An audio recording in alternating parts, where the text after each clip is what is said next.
I see that becoming one of the fastest growing titles in our space, because if you don't know our industry, but you know AI, you can't do that, right? I think for us, just being really strict on what do we use AI for and what do we not, for us is just obviously the call recording, the data aggregation, and then the sourcing piece. Yeah.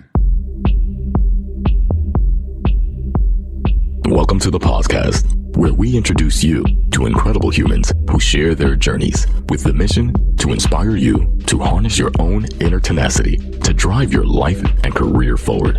And now, your host, Adam Posner.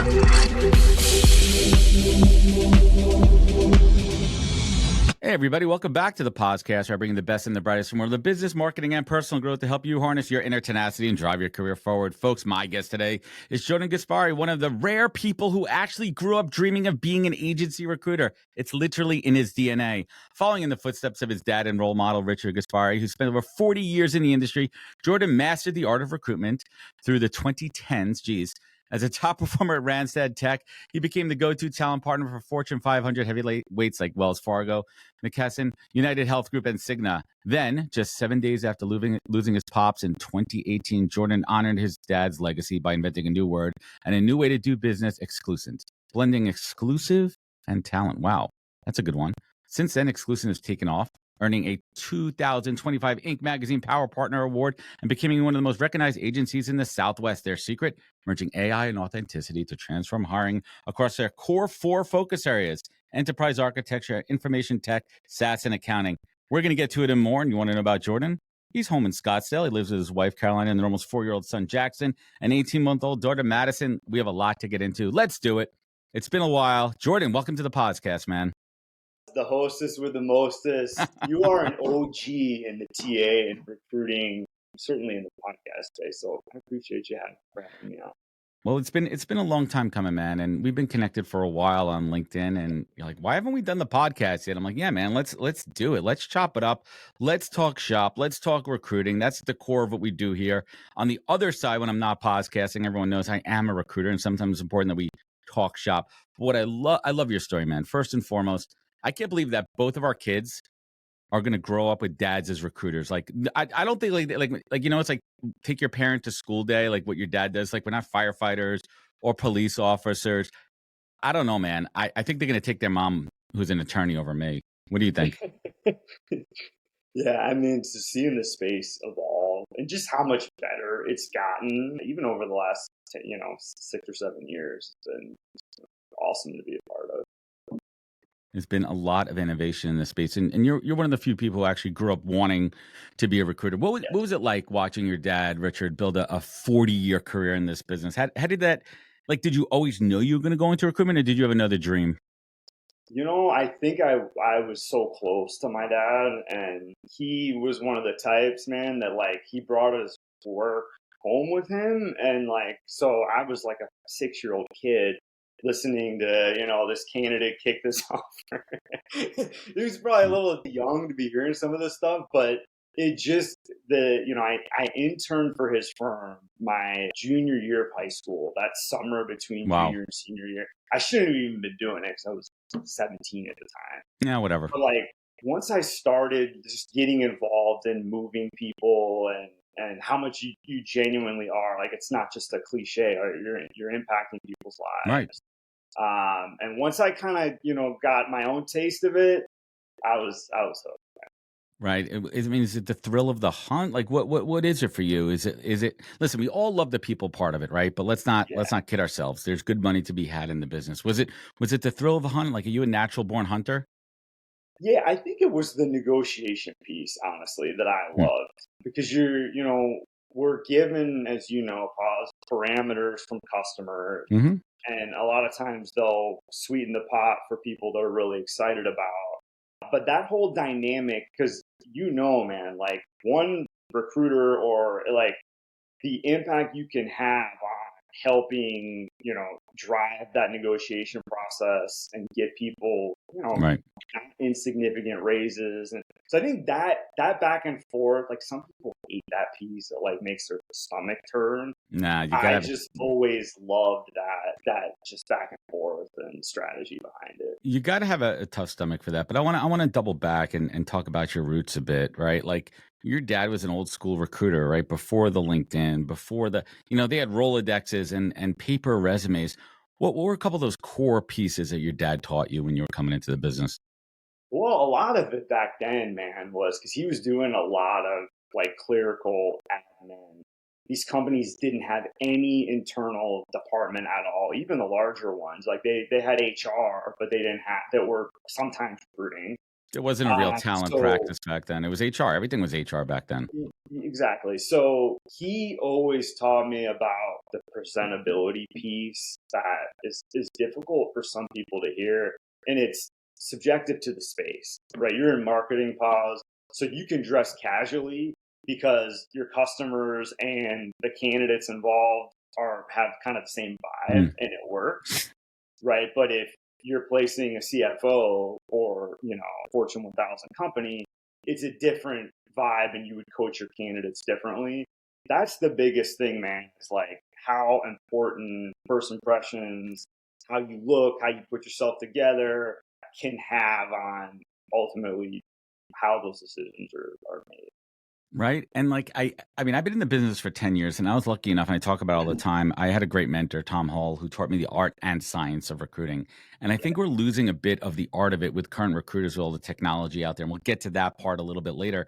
But when you start with that foundation of relationships and you put that first in everything, and the first thing that Tom taught me was you need to understand a candidate's motivation. Why is somebody looking to make a move? Or if they're a passive candidate, why are they not looking to make a move? And what are those levers that you could pull when you get to that negotiation phase, when you get to that offer phase and say, hey, listen, hey, Jordan, I know you're not really actively looking, but you said, listen, if I could get something for 30% more than I'm making now, this is on the table. What are Yeah, your thoughts here? Right. You need to know those motivations. So you yeah. launched Exclusent, a week after your dad passed, and that's an incredibly powerful and emotional catalyst. What was going through your head at that time? How did his influence really drive the early days of your company? Well, I mean, I was obviously just trying to get through.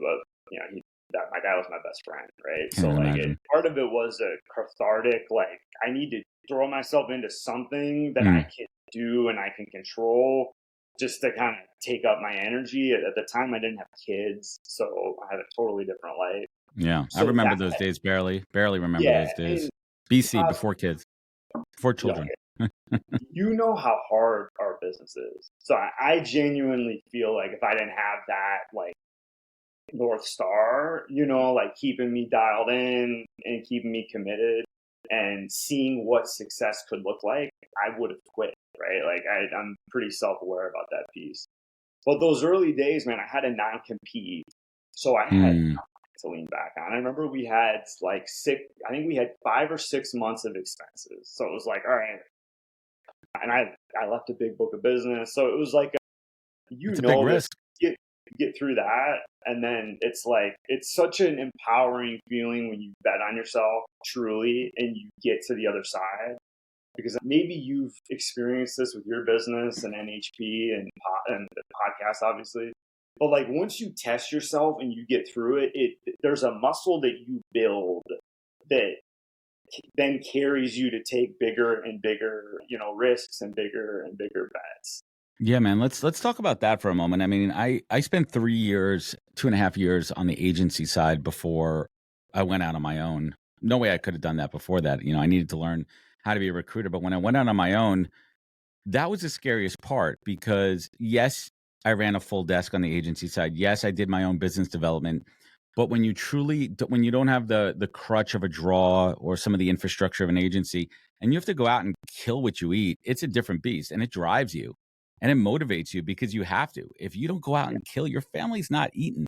And there's people that thrive in that and yeah, survive, and there's people that don't, and it's going to make or break you, and that's what's going to test you. And for me, like that unlocked something in me, Jordan, that really was like, holy shit. I went my whole career. I I don't think I would have been able to do that earlier in my career. I felt like it was the right time in the right place in my head, in my life, in my business to say, you know what, I'm going to do this on my own because I can. I mean, Well, I think we both have a similar story in that obviously we have supportive spouses that, had our back through everything. You had to. Without that, let's just be clear, without my wife, like at the time she was my girlfriend, like none of this is No way.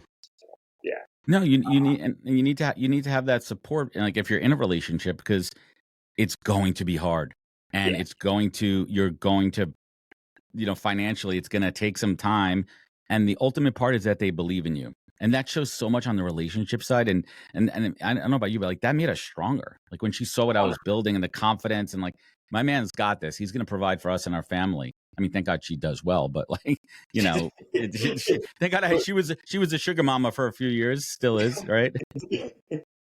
I mean, like, and I think people, and me included, we always overestimate the risks, right? Like, if something doesn't work out, you could always go back to corporate America. Like, you're good at your job, right? Like, those corporate jobs will always be there.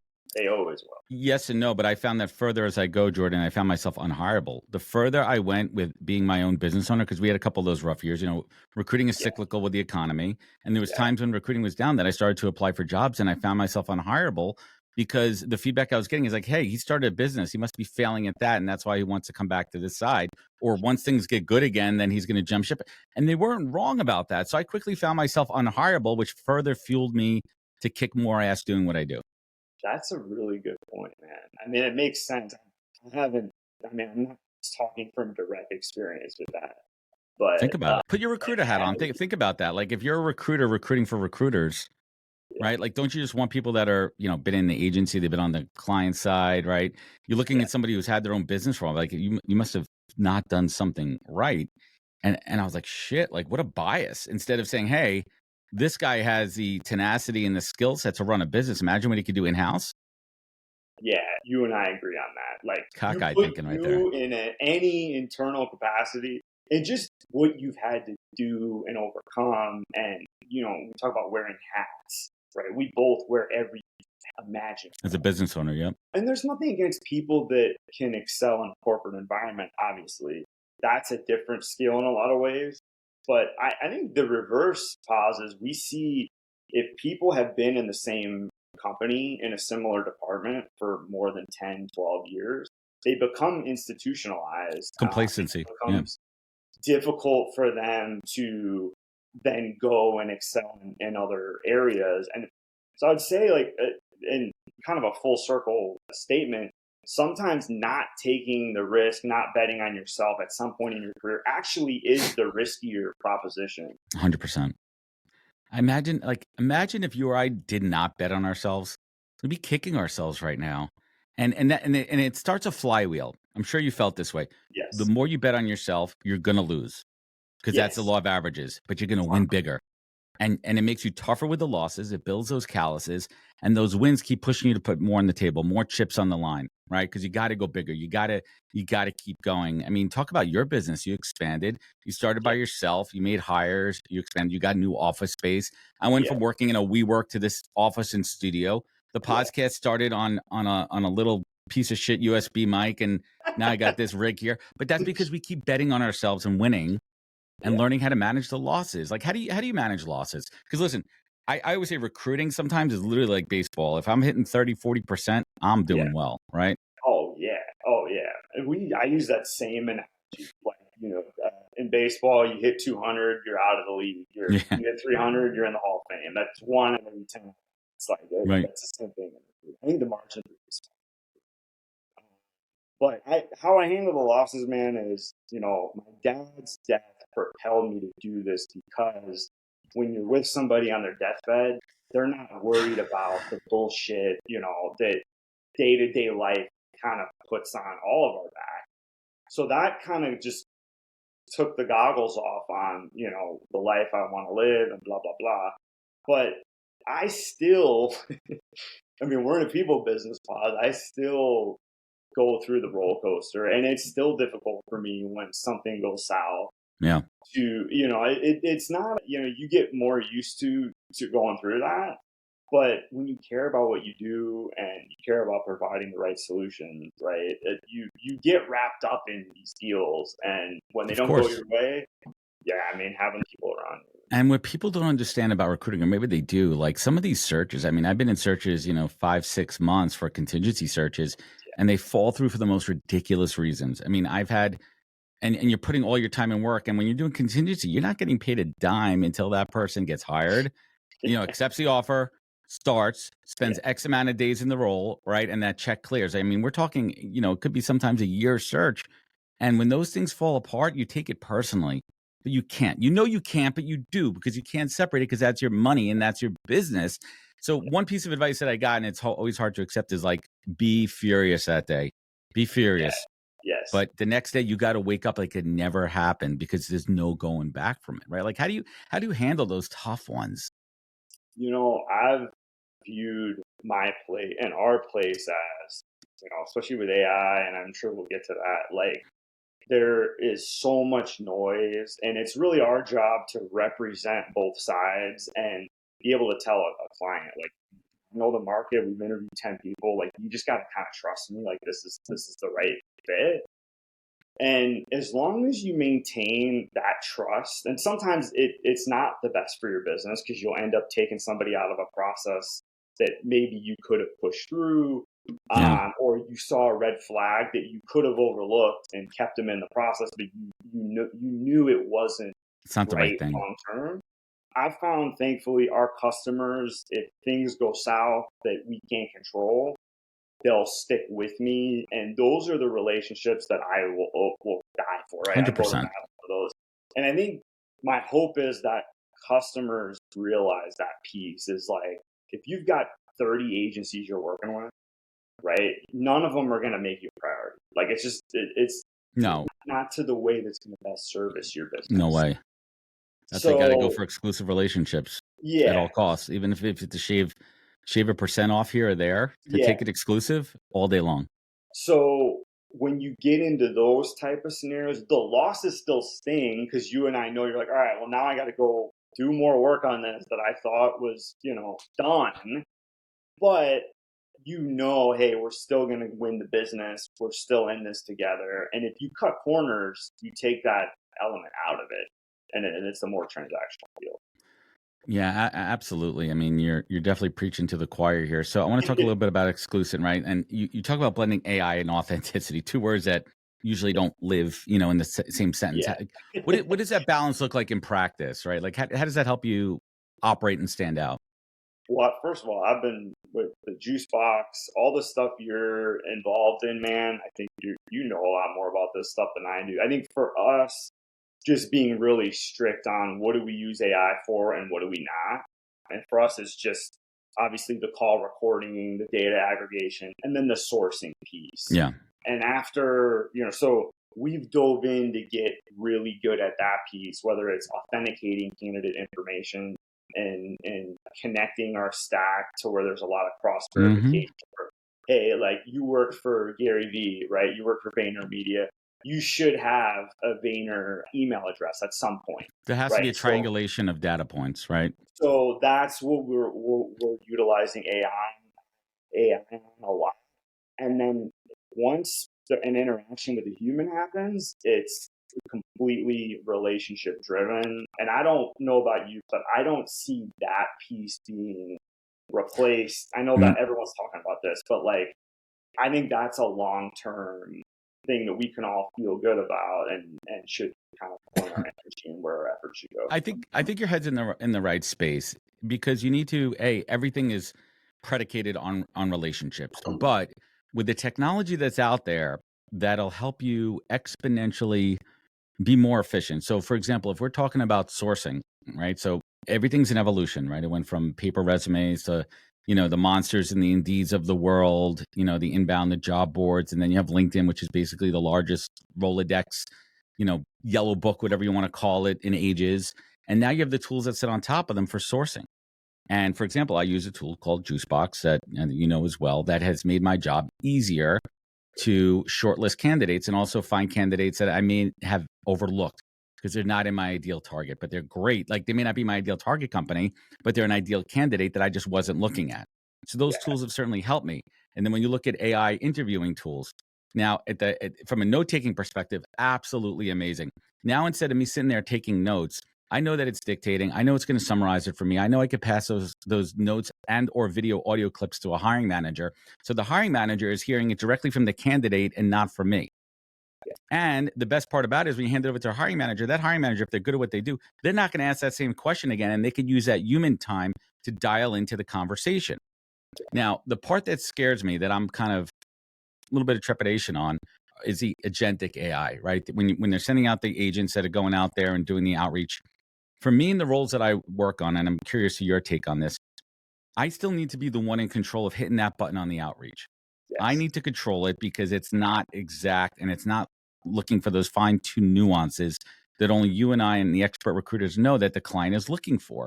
Have you messed with any of those yet? Have you beta tested them? That's such a good point, man, because you're preaching to the choir. Like, and that's the problem, right? So we use it more for authentication and initial list building. But to your point, these softwares still do not understand the subjective nuances of particular clients who have different pain points and different priorities. Some clients don't care as much about tenure. We can't send somebody if they don't have, an average of 3 or 4 years, right? So I think at this point, and I don't know if you agree with this, you're almost making a bet which vendors you think will improve the quickest, right, as the space matures. And then for all of us, TA and recruiting is different, right? Like there's a lot of overlap, but I see a lot of utility. I'm not the guy that's like most surprised of all the AI. We have an interim CTO that has his own AI shop that has built some stuff for us on spec. That's cool. I trust him, and I see, and I don't know if you agree with this, in TA departments, there's going to be more of a, hey, you're somebody that we just need you being a process person, understanding the landscape and what we should be using and how we should be using it. And then these are the recruiters that are just executing. Hey everybody, Adam here from the Podcast. Today's podcast is brought to you by the team at Fountain. Fountain is your full-service frontline workforce management platform. I have to tell you, Fountain's offerings are some of the most robust I've seen for any product in the space. They offer full solutions for hiring, managing, and retention. They are truly a one-stop shop focused on the frontline workforce. They also create informative content using their data. For example, they analyze a bunch of data from their fast food chains and created a trend report you could download now on their website. They also have a new ebook out called Frontline Voices. There's a lot to dive into. Certainly check it out. And you could learn more at fountain.com, linked in the show notes. Thank you. We're going back to headhunters, right? We're going back to being headhunters. Right? Versus like the word recruiter has been diluted a bit. I see where you're going with this. Like, right? Yeah. Like some folks are if you're in-house too and you have all these tools at your disposal, are you more of an admin versus a true recruiter? Yeah, you're that's exactly what I was saying. Yeah, it's a tough one. And both skill sets are incredibly needed because without the other, right, the other is not going to be as successful. But companies, especially larger mid-cap clients, like especially enterprise, can't expect one person to get all that right. And AI is not an easy button. And how many demos have you done? I've done almost every demo of every product out there, and they're so ubiquitous. There's so much, like they're all the same. They're all solving the same problem, just skinned a little bit differently. So what I do is I lift up the hood. I want to know their data points. I want to know if they're truly, an AI or are they just like something sitting on top of a GPT. Like what are we looking at here? I know we're getting a little technical, but I look at the problems we're solving at an enterprise level, and I look at what's going on out there with such tremendous volume. Everyone out there bitching about recruiters and the hiring process. One of the problems that I see solving is a volume problem. And one of the great things I think about AI interviewing, if you apply for a job, let's just make this up, right? There's a company hiring for a role and you apply for a job. The ability now to do an automatic AI interview assessment immediately at your own schedule, your own convenience, 24 hours a day, with an AI bot interviewer that's going to ask you some basic qualifying questions and be able to say yay or nay to the next round. That's giving everyone a chance. It removes the ghosting from it, right? Everyone's getting a contact point. It's improving the candidate experience. Because maybe, Jordan, you apply for that role knowing, I'm kind of like 50-50 on this, but I'm going to apply anyway because I don't give a shit. It's not my problem who's reviewing the resume. But then you get that interview and you cannot pass go unless you do it. Yeah. And then you get into that and either you could do it and you crush it, Or maybe while you're doing it, you're like, you know what, maybe this role wasn't right for me. That's only going to help the entire job search world, the entire process.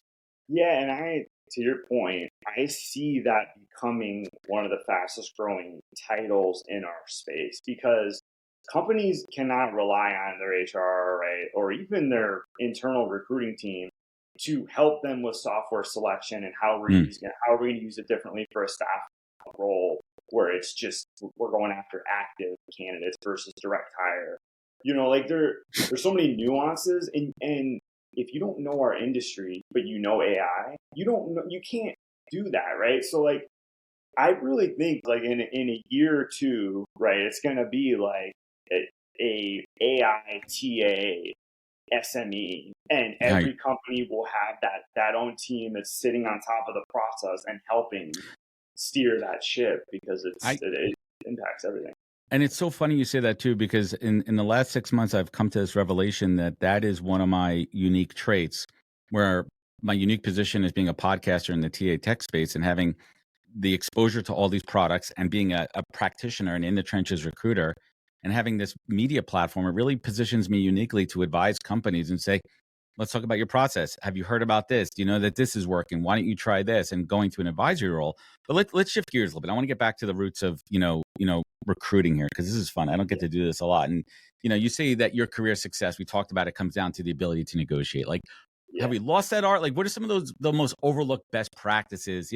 Let's go with the candidate first to negotiate and do it with empathy and self-awareness. Because I think, especially for younger folks, a lot of that self-awareness is gone when they're negotiating. They think, there's a lot of entitlement. We were all there at one point. We think we deserve more than we should. Yeah. I think like obviously relationships has become like a trope, right? Like that's not the answer to everything. But like what I would say is you're not always going to use a relationship how you think. So in negotiations, context and real data and intel is everything. And if you're looking for a role and you're relying on Glassdoor, you don't know the market, that's where people get into trouble because they either ask for something that's way over their head, and then the employer is like this person's head is in the sky. Even if they take a lower offer, Hmm. they're not going to be happy. They're going to be looking. So like, let's just Exactly, throw our right? hands up and avoid it. So I think like it's like having people you can go to say, hey, this is the situation. This is the company. This is the opportunity. It's always a lever system, right? Yep. Companies don't have as good of a benefits package. They're more aggressive on base. Time off, If, base, OT. yeah, Yeah. if there's a ton of career growth, then they'll give you stock. They might not be as heavy on the comp end, and a lot of it is just so subjective to your skill set, and so that's what I like. What I would say is anybody can be obviously it takes work to be confident in presenting your case and why you deserve X and having the data, but just having real people that you can go to in your space that can no bullshit give you like, hey, like this is what you should fight for. This is unreasonable. And when you're like working from that place, good things happen, right? Because Hmm. in my experience, companies will pay for value I as agree. long as it's not ridiculous. My hardest conversation is alignment on compensation, when I have to be very candid with candidates. And let's just talk about what it is. My cornerstone, and the cornerstone of any good recruiter, is candor, compassion, and transparency. And I'm very clear when I talk to a candidate, like, listen, I'm making this up. I know you're asking for 150K, but the budget for this role only goes up to 125. And listen, I would love nothing more for you to get more than that, but I'm being very clear with you that 125 is the limit. And I find it hard for candidates to understand that companies have salary bands and they have budgets. And just because you're making something now, or you want something, that doesn't mean a company can give it to you, or they're willing to give it to you. And Yes. it's not. That's the hardest part of what we do. Like, unless a candidate is very clear with you in the beginning, and we're not allowed to ask compensation, but sometimes they tell you, Yeah. sometimes it comes through. That's tough. How do you handle those type of situations? I feel like you and I connected 4 or 5 years ago initially because we just have a similar like no bullshit approach to this kind of stuff. And sometimes candidates need to hear, hey, if you've been looking for a role for 6 months and you're holding out for a number, the market has told you that that number is not there. Yeah, it's a And pipe dream. sometimes people need to hear that because they'll turn down a great opportunity and that they could have gotten what they wanted 6 to 12 months later. They put their head down and prove themselves. Yeah. But if they don't have someone like you or I to give them that tough love, and we're not just trying to be a dick because we're that way, right? It's coming from a place Just fact. of you still make whatever decision you want to make, but I'm at least going to tell you what that means. So yeah, I agree with you, man. It's like it's setting the table, coming from a place of empathy, but people need tough love sometimes, including me. You know? Yeah, we do. So let's talk. You're still doing the negotiation room. You got into launching that. Yeah. Hey, yeah. Let's talk so about that, right? Like, what is it, man? Right? What is it? What's a negotiation room? Tell everyone out there what it's all about. So my thinking was we just don't see this process play out in real time, right? And the back and forth, and obviously there's tips, and here are 3 tips to negotiating. Like there's you and I agree. There's so much info out there. Everyone's a talking head. Blah blah blah. My thinking was let's just show people by showing just real transactions. Now, full disclosure, not all those are like some of them we've closed and then we'll record the back and forth again because sometimes you're closing a deal, you don't want to have to like record the whole thing while you're doing it. No, that's weird. But it's something we're really excited about, man. We've done 3 of them so far. We got another 6 planned for November. So yeah, it's just a candid 3-minute back and forth of this is the situation, this is the challenge of this particular close, and then the hope is clients and candidates can learn from the back and forth. I love this because it's tactical and it's very niche audience. This is for recruiters, internal, external. Like hear what works, what doesn't work, pick up some tactics along the way, and the fact that you're going to keep it digestible. Right, it's not a long form show. You're going to keep it, under a few minutes, and then do the color commentary on top of it, like you're playing it back, right? Like, you're in the booth, you're doing your X's and O's, you're saying what's worked, what isn't working. I love that idea. I would totally tune in, especially if it's like short little tidbits where I don't have to listen to a full 45 minutes like this show, right? Like, like you get to actually, and learning negotiation is such a key. It's like that's a closer. If you could get to the finish line and you can't cross that finish line, you ain't worth your weight as a recruiter. That's the finishing move. That's a money shot. That's a money shot. By the time you're in those conversations, it's like everyone like sees the potential, and it just takes one more like bringing everybody together to get it through. And if you don't have the right person involved, all of that work beforehand will kind of fly by the wayside. Let's do something fun, and I haven't done this on the show. Let's each share, just kind of as quick as possible, your craziest story of an offer failing at the finish line. That's a great question, man. I'll go with mine first while you think about it. I'll let you think about it for a second here. So when I was on the agency side, I was working contingency, and I was working a creative director deal. And I got this lady to the finish line. We had an offer in hand. She accepted it. And then I get that dreaded Sunday night text. The Sunday night one, right? That can't wait till Monday. And you know exactly what it's going to be. And she's like, hey, Adam. She goes, Adam, I have some interesting news. Call me. And once you see the word interesting, you're like, oh, shit, this deal's going to shit. And like, I knew it. So she calls me up and she says, I'm sorry, I have to turn down this offer. And it wasn't remote at the time. It was on site in New York. My boyfriend just proposed to me over the weekend. And he also just got a job at Microsoft, and we have to move to Seattle. I can't take this job. And I was like, I'm so happy for you, fucking motherfucker. And I mean, I have a ton of those stories, but that one always sits with me. And I'm like, I'm so happy for you. No, I'm not. I'm definitely not happy. Lose it. You want to lose it, but you and she knew that how pissed I was. Calling about a fake, phony face I was making at the time. I think we had a Salesforce architect. This is a couple years ago. It was a long process. He had a bonus coming to him from a large healthcare company out here. And they got their bonuses in April. And so we essentially pushed out the start date. He acted like something got held up with the bonus and said, hey, I need a sign-on to do this. Otherwise, I got to wait longer to get my sign-on bonus. That old gig.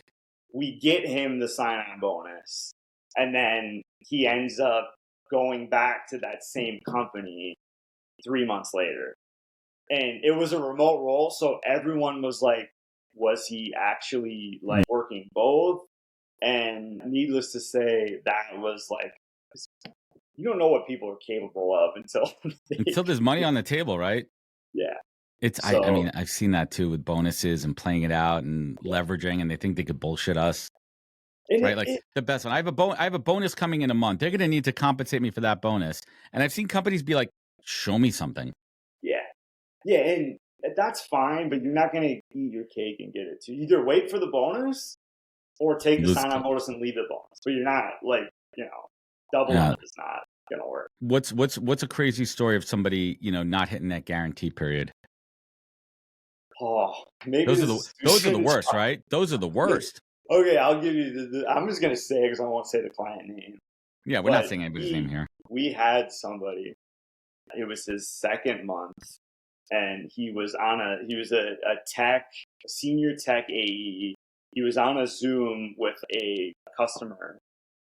The customer didn't show up. So he thought like, oh, and it's recording, right? They record with Gong and everything. He doesn't know it's still recording. He picks up his phone. He calls his buddy, and he starts just unleashing their seed. Oh, no.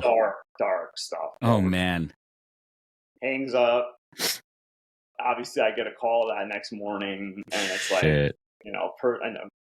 He violated our ethics, and I'm like, I can't even add that. That's so absurd. Like, and then you feel bad that you represented that person. Like, that's the worst part is when you're like, that's on you. Like, oh no, I didn't know this guy was a dick. Yeah, like how could I not? And even I've been doing this 15 years. How could I not read that? Like how did that not come through? But humans are human. We're fallible, right? Like we make mistakes. Yeah, that's a tough one. How about this? Yeah. My first deal ever fell apart at 88 days into a 90-day guarantee because the candidate was suspected of drug use. I think that the client was just trying to like try before they buy and wanted that free replacement. And I pushed back on the client. What do you think my question was? Did you have why didn't you communicate any signs of this beforehand? Like do you have any proof? Well, that was my second question. My first question was, well, what drug was it? Like, was he ripping lines at work, or was it like he just smoking weed in the outside and and it was a creative agency, so I'm like, come on, like let's give a little break there. So let's bring this home here. Fast forward 5 years, right? Like, what is the future of this tech-enabled recruitment world look like? How do you see your business evolving? What does 5 years look like now for Exclusent? You gonna be replaced by Jordan Bot? That's I hope I could fully clone myself and have my business run without me. Can't wait for that. I don't think I want it to be this huge. I would love it to be like 10 close, good recruiters, that are using AI to be more efficient and really just getting for customers and the companies that value what we do. That's always the biggest thing. Like, once we find customers that value the service, then everything is more enjoyable. And so for me, it's we've got a group of 4, but getting that group to 10, all dialed in, all love the game and want to be in it, want to support each other, and just straddling that line, man, of not using too much AI, using it to just kind of keep up with the market. But I do think companies go too far with it, and it dilutes the entire service of what we're providing. And I think we can't forget that. Yeah, I agree with you more on that. So let me ask you this. If you could go back to, that first early days of you being a recruiter and give yourself some younger advice that you wish you took in recruiting, what would it be?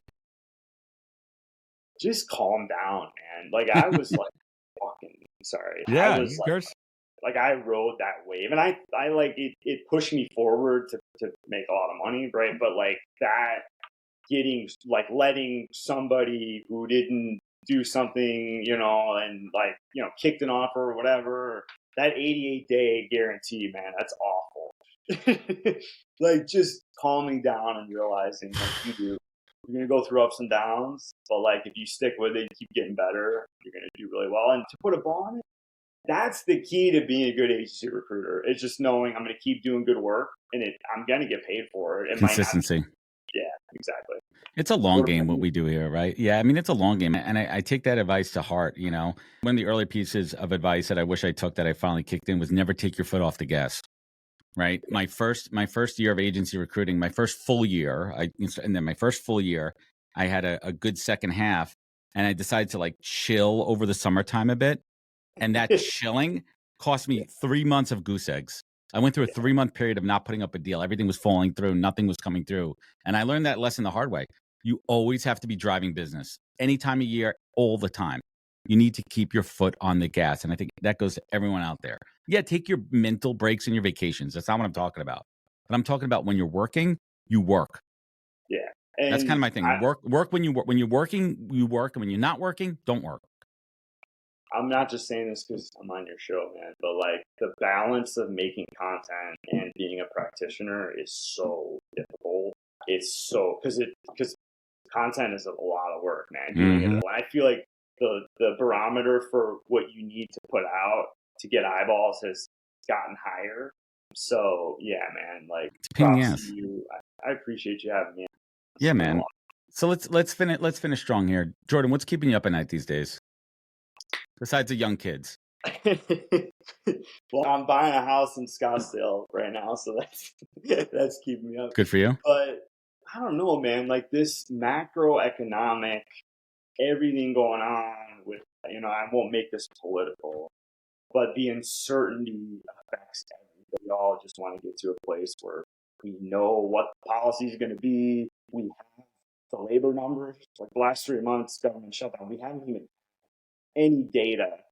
So that stuff just colors a lot of the day-to-day right now, and getting to the other side of that. I think those of us that keep getting better and love what we do, once we get over that hump, I think we're going to reap a lot of benefits. I agree with you on that one. We just kind of have to ride the tide right now, stay strong, find those opportunities to, make a buck and do right by our candidates and our clients. And that's really the way to do it. So Jordan, last but not least, you've been at this game for a while and you've had your ups and downs, and, listen, you're a business owner. Looks like you're doing well. Jordan, at this stage of your life, how do you define success? I think,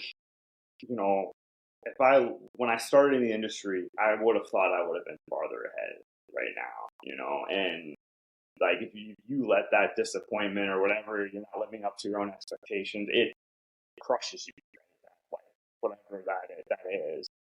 And I think for me, just doing good work and putting one foot in front of the other and not letting, and this is cliche, but it like practicing this and just being more mindful of kind of my approach at this stage, man. Peace of mind, you can't put a price on it, truly. So I know that's not the. I'm sure you've heard that answer a few times. That's what it's all about, right? It's not a number. It's not like having X amount of dollars. Like that's not what success is. Success is being able to wake up every morning and be happy what you're doing. Look around you, be grateful for your family, your kids, what you've built, and leading by example. Like your kids are gonna look at you and be like, "Wow, Dad built something." He built something and he's proud of us. So Jordan, thank you so much for joining me on the show. I want everyone to check out Exclusent. We'll link it up in the comments for all of your tech and other things that they focus on roles over there. And you can connect with Jordan on LinkedIn. We got to get some music there. We need some finishing music. How do I not have finishing music there? There we go.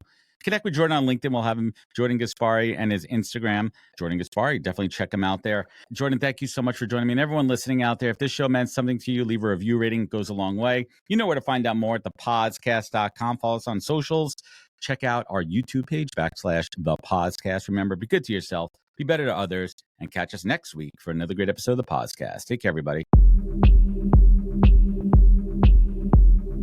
Wisdom is forever, but for us, it's time to go. Thank you for joining us. Luckily, we'll be back with our next episode soon, jam-packed with more incredible humans. Thank you for listening, subscribing, and sharing. To join the conversation, search the podcast on LinkedIn. And to catch up on past episodes and more info, please visit www.thepodcast.com.